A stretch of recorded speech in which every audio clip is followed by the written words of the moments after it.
Louvado seja nosso Senhor Jesus Cristo, para sempre seja louvado. Seja bem-vindo mais uma vez ao canal Jesus é o Caminho.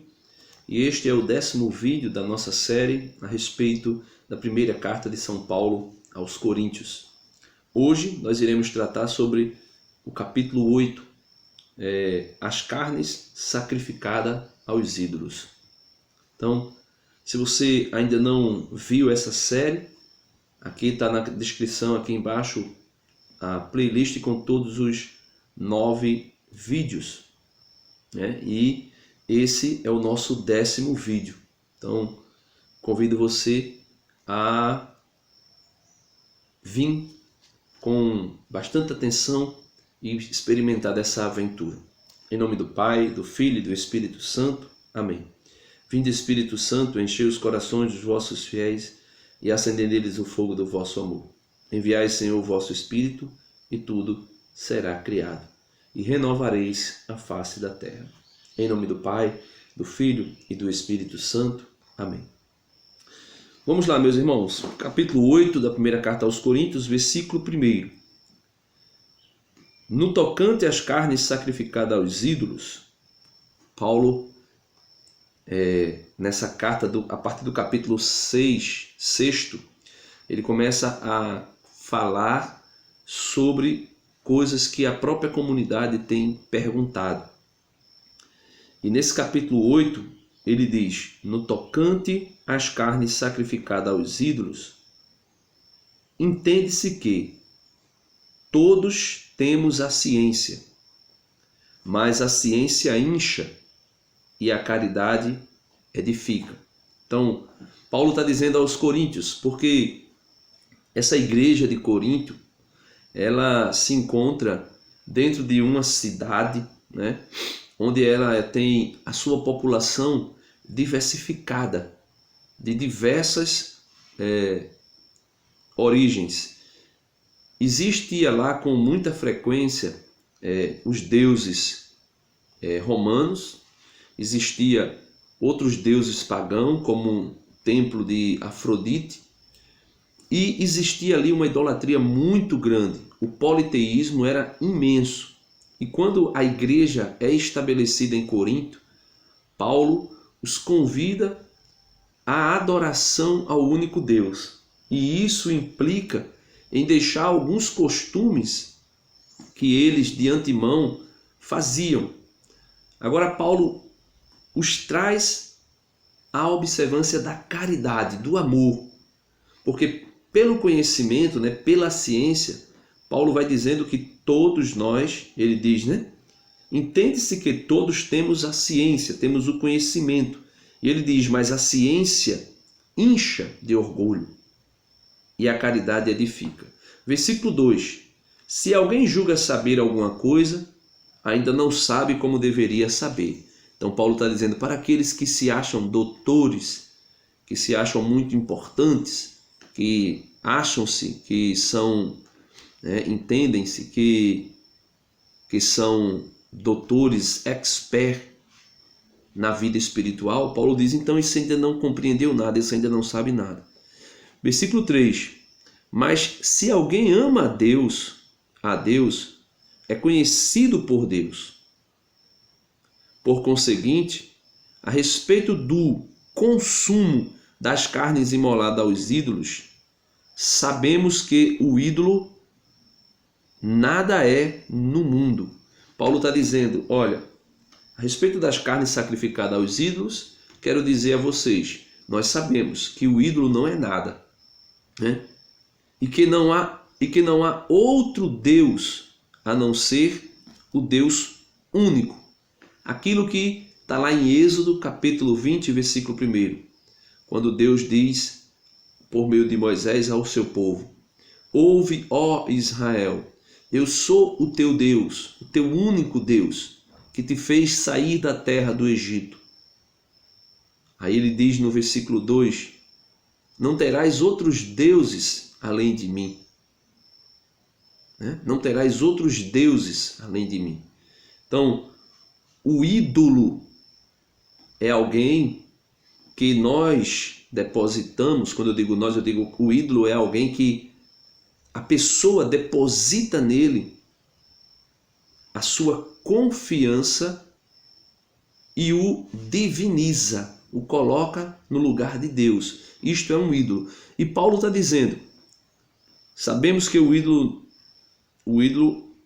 nada é no mundo e que não há outro Deus a não ser o Deus único. Aí versículo 5, veja o que ele diz. Se bem que existe aqueles que são chamados deuses, quer no céu, quer na terra. E há de fato muitos deuses e muitos senhores. Quando ele diz, há de fato muitos deuses e muitos senhores, Paulo está dizendo não porque exista verdadeiramente um outro Deus, mas porque existem pessoas, como por exemplo os imperadores, aqui na época dessa carta, que se intitulavam deuses, e também outras entidades, outros ídolos, até mesmo objetos, algumas imagens, que eram divinizadas. E Paulo diz, e se bem que existe aqueles que são chamados deuses. Não é que são deuses, é que são chamados deuses. Quer no céu, quer na terra. E há de fato muitos deuses e muitos senhores, para aqueles que divinizam alguma coisa. Veja o que Paulo diz no versículo 6. Para nós, os coríntios, os cristãos, para nós, contudo, existe um só Deus, o Pai, de quem tudo procede e para o qual caminhamos. Então, existe um só Deus. O politeísmo, mediante o cristianismo, não existe, porque todo cristão católico, apostólico, romano, que tem a ciência, que tem o conhecimento, entende que só existe um único Deus e um único Senhor, e não há outro. E ele continua dizendo, e um só Senhor, Jesus Cristo, por quem tudo existe e para quem caminhamos. Existe um só Deus e um só Senhor.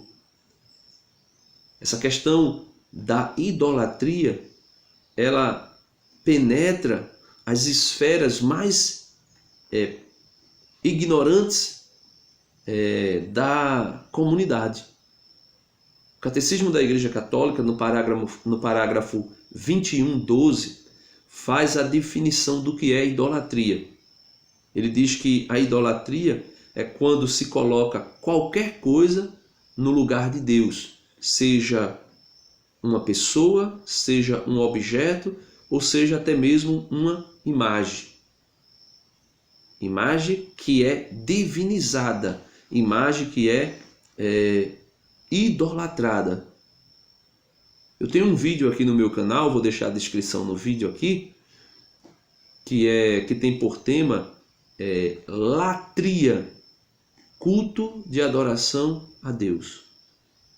Eu falo sobre isso, latria.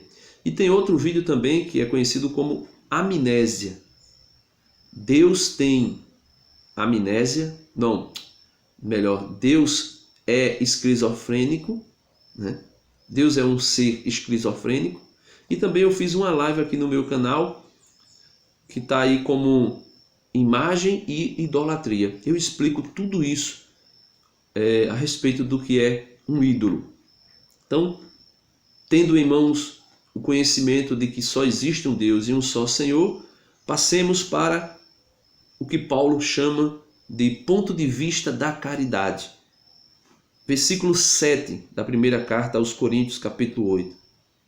Mas nem todos têm a ciência.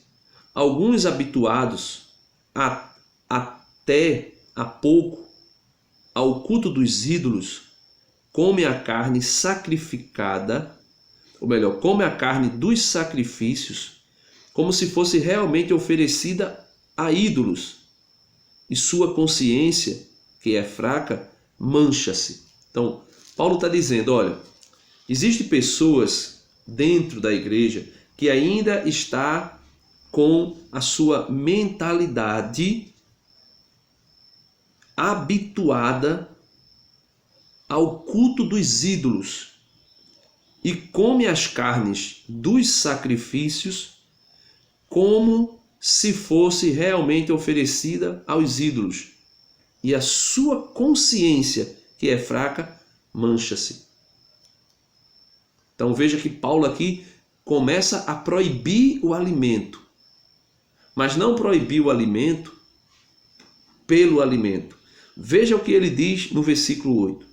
Não é um alimento que nos fará comparecer para o julgamento diante de Deus. Então ele diz, não é um alimento que é posto à mesa, ou que nós comemos em qualquer lugar que seja, que nos fará comparecer diante de Deus para sermos julgados por Ele e condenados.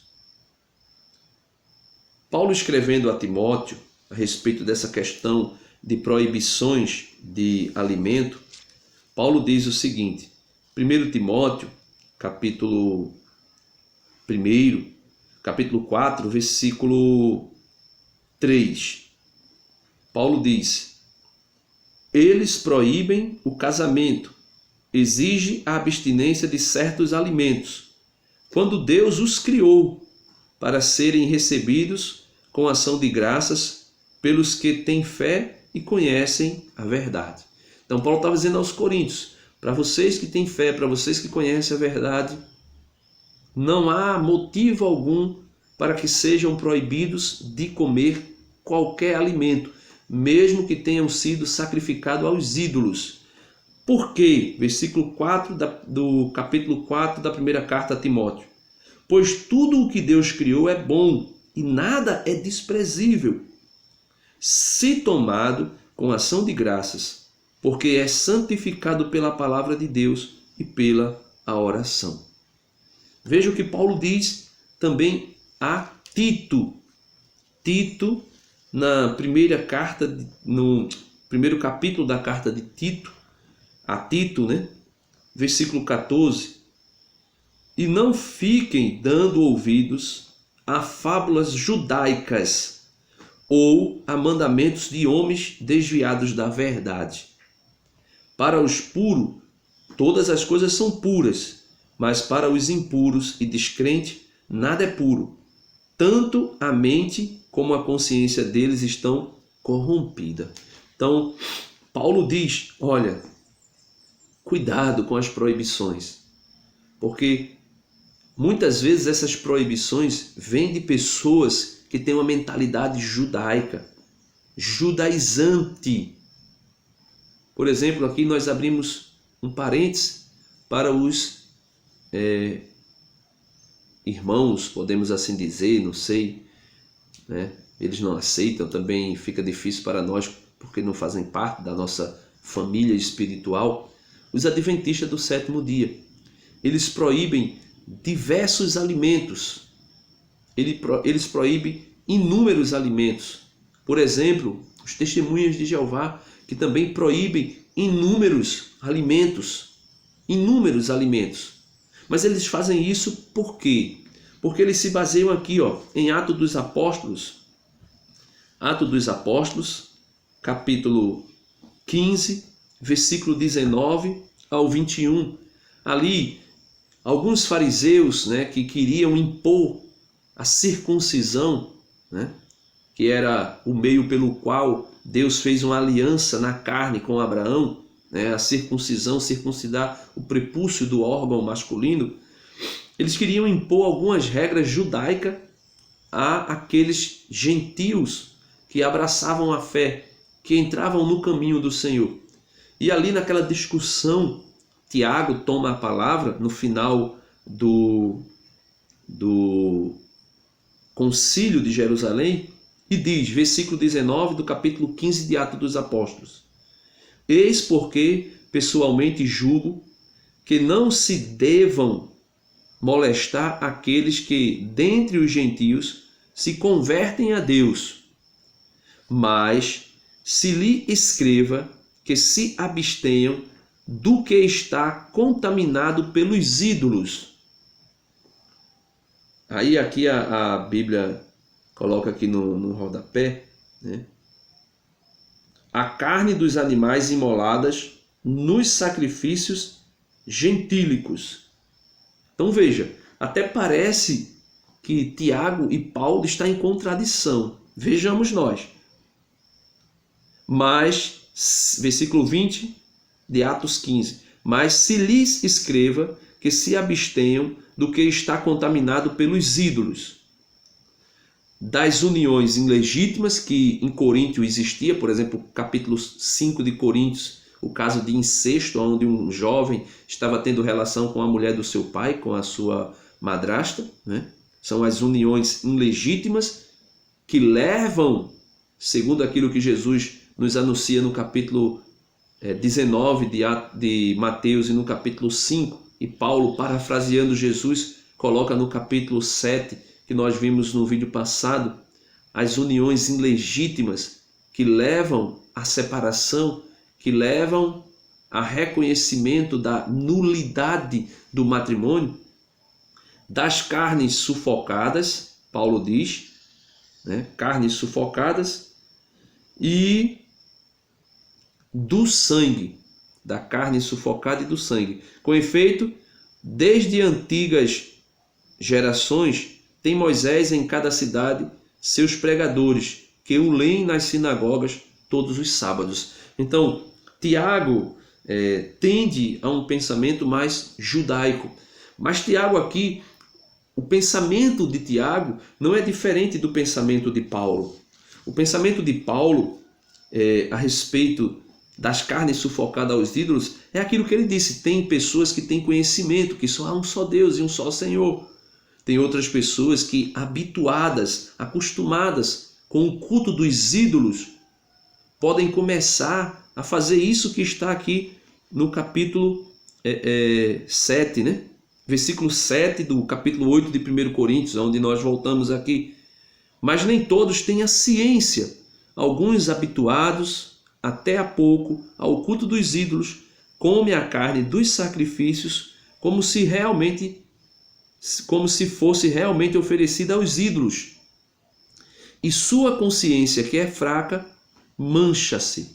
Veja o que Paulo diz em Romanos, capítulo 15, versículo 1. Paulo, escrevendo aos Romanos, no capítulo 15, versículo 1, Paulo diz assim: nós, os fortes, devemos carregar as fragilidades dos fracos e não buscar a nossa própria satisfação. É exatamente isso que Paulo está dizendo aos coríntios aqui. Você que é forte, você que tem a ciência, você que diz que sabe muita coisa, ainda você não compreendeu nada, ainda você não sabe nada. Por que você não sabe nada? Paulo está dizendo, porque existe ainda pessoas que estão habituadas ao culto aos ídolos e que comem as carnes sacrificadas aos ídolos como se realmente o ídolo fosse alguma coisa. Versículo 8. Não é um alimento que nos fará comparecer para julgamento diante de Deus. Se deixamos de comer, nada perdemos. E se comemos, nada lucramos. Paulo e Tiago não estão em contradição. Paulo e Tiago estão na mesma mentalidade. Existem pessoas fracas, pessoas ignorantes que não conhecem essa liberdade de comer ou não comer. Perguntaram a Jesus uma vez, por que é que teus discípulos, Mateus 16, por que é que teus discípulos comem sem lavar as mãos? Isto torna as pessoas impuras. Jesus diz, olha, o alimento vai para a boca, da boca vai ao estômago, do estômago é evacuado na fossa. E Jesus diz, e isso não contamina o homem, porque o que contamina o homem não é o que sai, ou melhor, não é o que entra pela sua boca, mas é o que sai da sua boca, porque o que sai da sua boca está no seu coração. Aí ele diz, idolatria, impureza, adultério, roubo, assassinato. Jesus dá uma lista. Mateus 16, a regra sobre puros e impuros. E ele diz, mas o comer sem lavar as mãos não torna ninguém impuro. Então Jesus está dizendo isso aqui também por meio de Paulo. Nenhum alimento, se comemos ou não comemos, não nos tornará impuro, não nos tornará condenáveis diante de Deus. E Tiago está na mesma mentalidade. Tiago proibiu, por exemplo, o sangue, porque era hábito judeu não comer carne com sangue. E os sacrifícios idólatras, né? Aqueles que sacrificavam aos ídolos, sacrificavam os animais com sangue, ofereciam o sangue, bebiam o sangue nos seus alimentos. Por exemplo, as religiões do candomblé, em alguns rituais, eles bebem sangue de vítimas que foram sacrificadas. Ao que Paulo está dizendo aqui, ó. Paulo está dizendo, o que eles sacrificam a demônios. Isso está no capítulo 10, que Paulo vai voltar a tratar a respeito dessa questão dos ídolos. Então, não é o alimento pelo alimento. Por exemplo, eu, Denis, católico, apostólico romano, eu como galinha cabidela. E isso não vai me causar mal algum. Isso não vai me levar a pecado nenhum. A não ser que eu coma demais o pecado da gula, né? Mas, por exemplo, eu não vou comer um animal que foi oferecido num centro, né, de Umbanda, ou beber o sangue desse animal. Por quê? Se eu comer, eu vou pecar? Não. Também não. Isso é claro, a Sagrada Escritura é clara. Eu não vou pecar. Se eu tiver conhecimento de que aquele ídolo ali não é nada. Não é nada. Agora, porém, existem pessoas que têm a consciência fraca, que se me ver, né, se me ver comendo esse tipo de alimento, vai se escandalizar e vai ser induzido a comer isto ou alguma outra coisa, como se realmente eu estivesse oferecendo um culto ao ídolo. E aí é pecado. Veja o que Paulo diz no versículo 9. Tomai cuidado, porém, para que essa vossa liberdade não se torne ocasião de queda para os fracos. Então, a minha liberdade de saber que não existe outro Deus, a minha ciência, e nessa ciência eu tenho a liberdade de comer o que eu quiser, independente de onde seja, porque eu sei que aquilo ali não é nada. Paulo diz, mas tomai cuidado, porém, para que essa vossa liberdade não se torne ocasião de queda para os fracos. Aí ele diz no versículo 10, aquilo que eu acabei de dizer, se alguém te vê sentado à mesa em templo de ídolo, a ti que tens a consciência esclarecida do quê? De que o ídolo não é nada, de que aquele alimento, se eu tomo, como disse Paulo a Timóteo, ou melhor, a Tito, com ação de graças, pela oração, e é santificado, não tem nada. Mas ele diz, se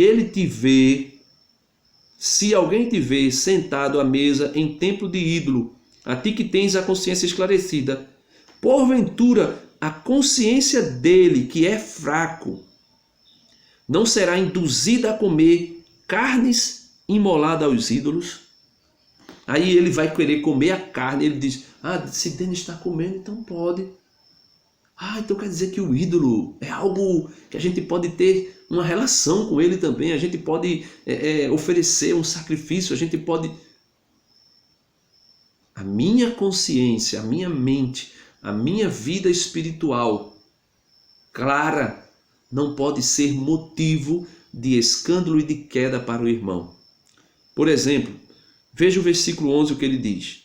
E assim, por causa da tua ciência, perecerá o fraco, esse irmão pelo qual Cristo morreu. Pecando assim contra vossos irmãos. Veja, o pecado não é porque comeu alguma coisa sacrificada a ídolos. O pecado não é porque comeu algum alimento, qualquer que seja. O pecado é contra o irmão da consciência fraca. Romanos capítulo 15, versículo 1. Nós os fortes, nós que temos a ciência de que o ídolo não é nada, de que alimento nenhum nos fará comparecer diante de Deus para sermos julgados por causa que comemos ou não. E Paulo diz isso aos Coríntios: se comermos, nada lucramos. Se não comermos, também nada perdemos. Então ele diz: nós, os fortes, devemos carregar as fragilidades dos fracos e não buscar a nossa própria satisfação. Então Paulo está dizendo exatamente isso. Nós que temos conhecimentos, que temos ciência, nós não devemos pensar somente em nós. Pensemos também no outro. Pensemos também no outro. Versículo 13. Versículo 12. Pecando assim contra vossos irmãos e ferindo-lhes a consciência, que é fraca, é contra Cristo que pecais. Versículo 13.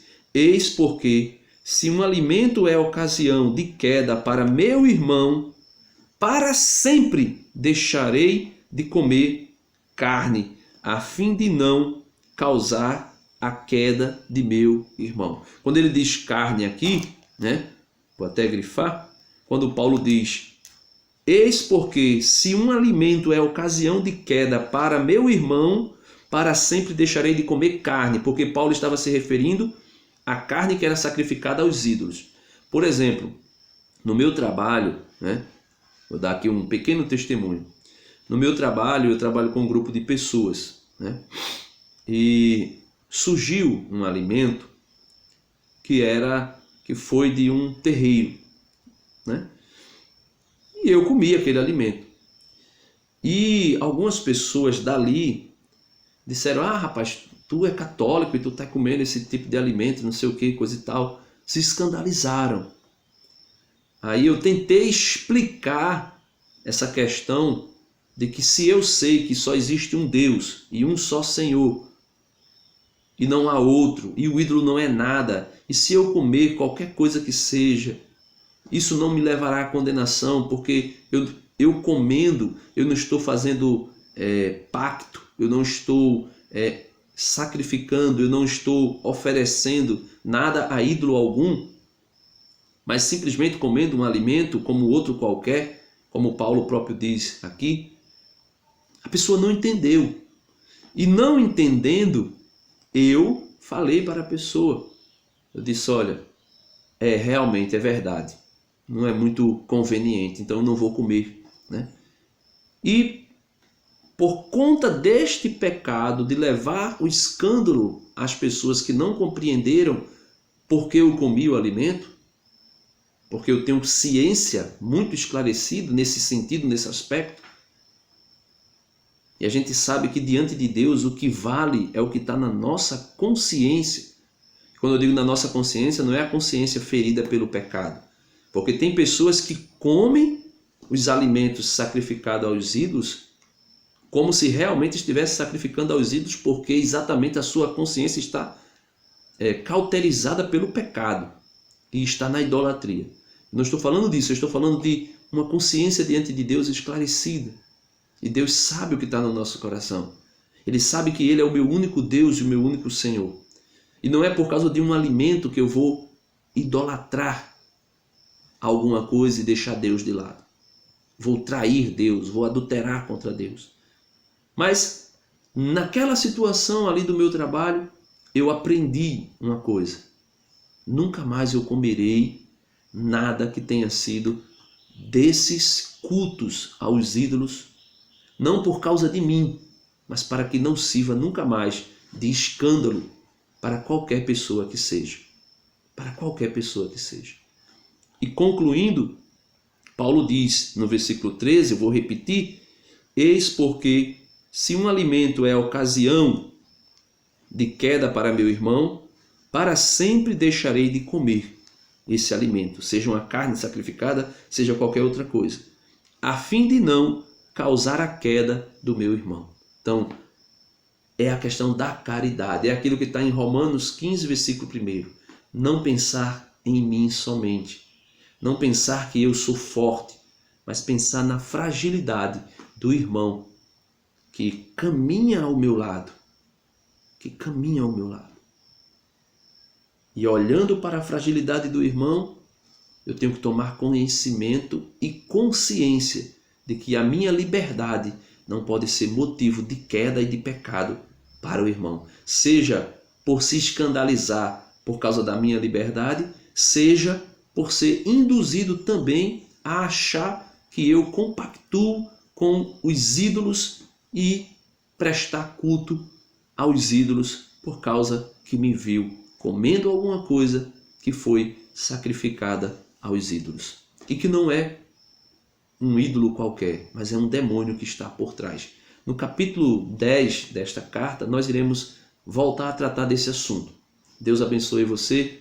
Se você não é inscrito ainda, deixa o seu like, clica aqui no inscrever-se, se inscreva, clique também no sininho, adiciona ali, né, o sininho para receber todas as notificações e vamos continuar esse trabalho. Esse trabalho aqui, como eu sempre digo, que não é para intelectualidade, mas para ter esta caridade, este amor por Jesus e pelos irmãos, pela igreja. Deus abençoe você. Em nome do Pai, do Filho e do Espírito Santo. Amém.